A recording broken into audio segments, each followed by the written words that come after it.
नमस्कार. मराठी किचनमध्ये तुम्हा सर्वांचं खूप खूप मनापासून स्वागत. नेहमीची चवळीची भाजी किंवा चवळीची आमटी म्हणा खाऊन कंटाळा आलाय का?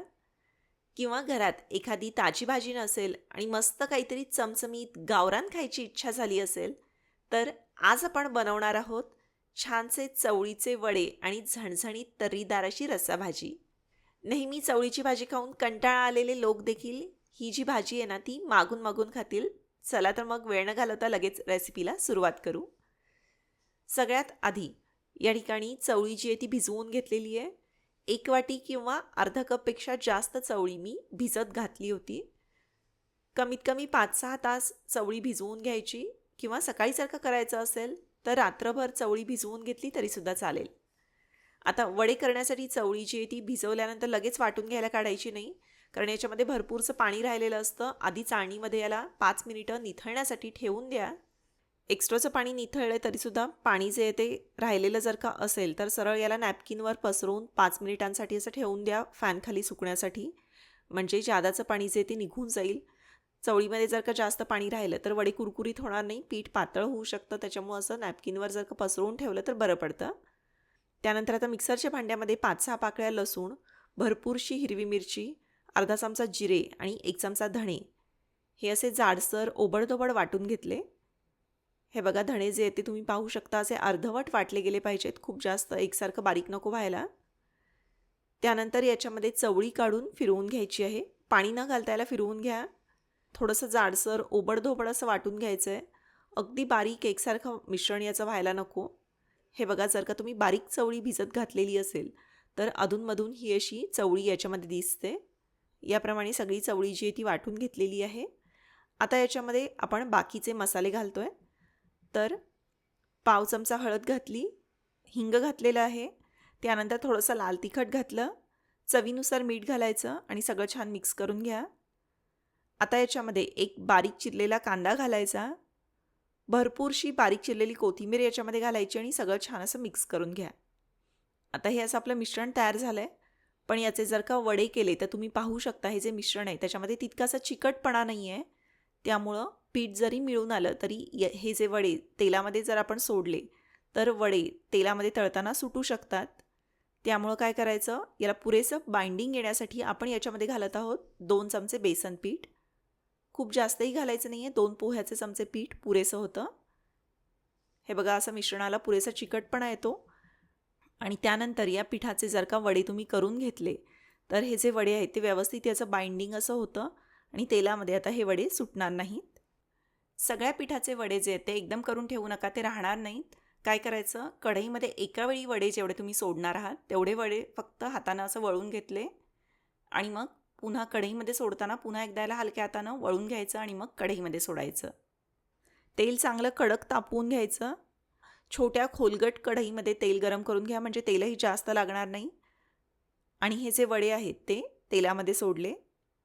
वडे सोडल्यानंतर लगेच याला हलवायचं नाही आहे.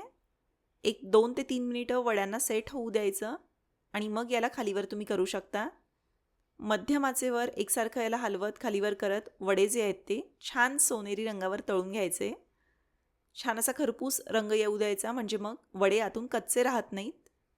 आता हे आपण भाजीमध्ये हे वडे सोडणार असल्यामुळं हे जे वडे आहेत ना ते गोल आणि छोट्या छोट्या आकाराचे मी करून घेतलेले आहेत. पण तुम्हाला जर का नुसते खायचे असतील तर वडे चपटे देखील तुम्ही करून तळून घेऊ शकता. हे बघा, मध्यम आचेवर छान सोनेरी रंगावर यांना तळून घेतलेलं आहे. अधूनमधून याच्यामध्ये चवळी देखील छानशी दिसत आहे. आणि हो, हे जे वडे आहेत ना ते तेलसुद्धा जास्त ओढत नाहीत, यांना तळण्यासाठी जास्त तेल अजिबात लागत नाही. हे नुसते वडे देखील तुम्ही चटणीसोबत किंवा टोमॅटो केचपसोबत खाऊ शकता, नुसते खाऊ शकता तोंडी लावण म्हणून देखील. पण जर का भाजी करायची असेल तर त्याकरता आपल्याला एक वाटण लागणार आहे, तर ते करून घेऊयात. कढईमध्ये थोडंसं तेल गरम केलं. याच्यामध्ये एक उभा चिरलेला कांदा, मध्यम आकाराचा कांदा परतून घ्यायचा आहे.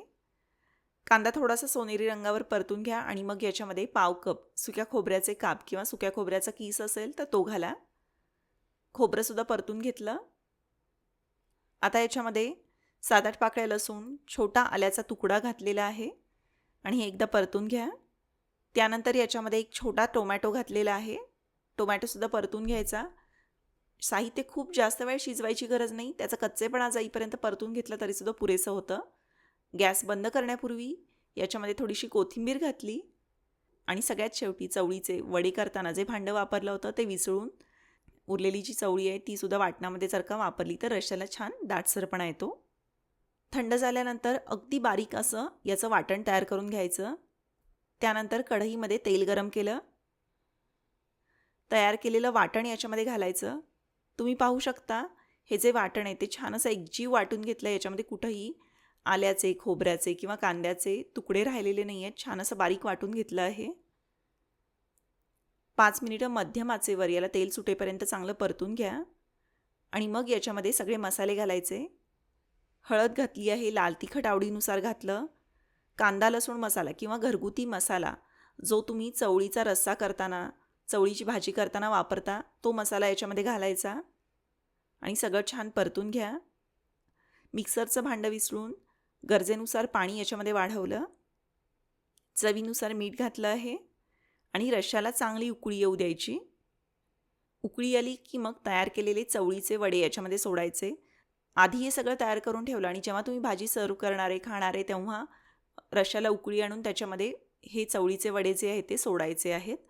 आधी सोडून ठेवू नका, नाहीतर पाणी जे आहे ते ओढलं जातं आणि रस्सा जो आहे तो याच्यामध्ये शोषला जातो आणि भाजी ड्राय होते. गॅस बंद केला आणि वरून बारीक चिरलेली कोथिंबीर घातली. तर याप्रमाणे छान चमचमीत असा बेत चवळीपासून तुम्ही करू शकता.